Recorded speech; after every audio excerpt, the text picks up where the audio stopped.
ഇപ്പോൾ രാവിലെ തൊട്ട് വൈകുന്നേരം വരെ എന്തൊക്കെ കഴിച്ചെന്ന് നോക്കിയാലോ. രാവിലെ തന്നെ പുട്ടും ബീഫ് കറിയൊക്കെ കഴിച്ച് ചായയൊക്കെ ഉണ്ടായിരുന്നു. അപ്പോൾ എൻ്റെ ചാനൽ ആദ്യമായിട്ട് കാണുന്നവരാണെങ്കിൽ എന്നെ സബ്സ്ക്രൈബ് ചെയ്യണം കേട്ടോ.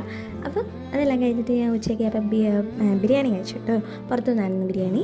പിന്നെ വൈകുന്നേരം അപ്പം രാവിലത്തെ ബീഫ് കറിയും ചോറും ഒക്കെ ഉണ്ടായിരുന്നു. പക്ഷേ ദോശ ഉണ്ടായിരുന്നു. അപ്പോൾ ദോശ കഴിച്ചു കേട്ടോ. പിന്നെ ഒരു കട്ടനൊക്കെ ഇട്ട് കുടിച്ചു. കട്ടനൊക്കെ ഇട്ട് കുടിച്ചിട്ട് കുറച്ച് എഴുതാനൊക്കെ ഉണ്ടായിരുന്നു. അപ്പോൾ എഴുതാനൊക്കെ ഇരുന്നു. അപ്പോൾ നമ്മുടെ ചാനൽ തുടങ്ങിയിട്ട് എനിക്ക് തോന്നുന്നു ഒരു 26 ദിവസമൊക്കെ ആവുന്നു. അപ്പോൾ എന്നെ ഈ ചെറിയ ടൈമിൽ എനിക്ക് അറിയാവുന്നവരുണ്ട്, അറിയാത്തവരുണ്ട്. പക്ഷേ എന്നെ സബ്സ്ക്രൈബ് ചെയ്തതിൻ്റെ എല്ലാ കൂട്ടുകാർക്കും ഒത്തിരി താങ്ക് യു. അതുപോലെ തന്നെ എൻ്റെ വീഡിയോസ് കാണുന്നവർ നിങ്ങളും കൂടെ എന്നെ സപ്പോർട്ട് ചെയ്യണം. അപ്പോൾ അതെല്ലാം കഴിഞ്ഞ് വെച്ചിട്ടുമ്പോൾ ഞാൻ പിന്നെ ഒരു പഴമൊക്കെ എടുത്ത് കഴിച്ചു. പിന്നെ അത് കഴിഞ്ഞ് കുറച്ച് കഴിഞ്ഞപ്പോഴത്തേനും ഞാൻ ഇങ്ങനെ നമ്മുടെ ചാനലിങ്ങനെ യൂട്യൂബിലൊക്കെ ഇങ്ങനെ നോക്കുകയായിരുന്നു. അപ്പം അതൊക്കെ കണ്ടപ്പോൾ ഇങ്ങനെ എനിക്ക് ഒത്തിരി സന്തോഷമായി. അപ്പം എൻ്റെ ചാനൽ ആദ്യമായിട്ട് കാണുന്നവരാണെങ്കിൽ സബ്സ്ക്രൈബും ലൈക്കും ഷെയറും ഒക്കെ ചെയ്യണം. അപ്പോൾ ഇന്നത്തെ വീഡിയോ ഇത്രയുള്ളൂ. മറ്റൊരു വീഡിയോ കാണുന്നവരും ബൈ.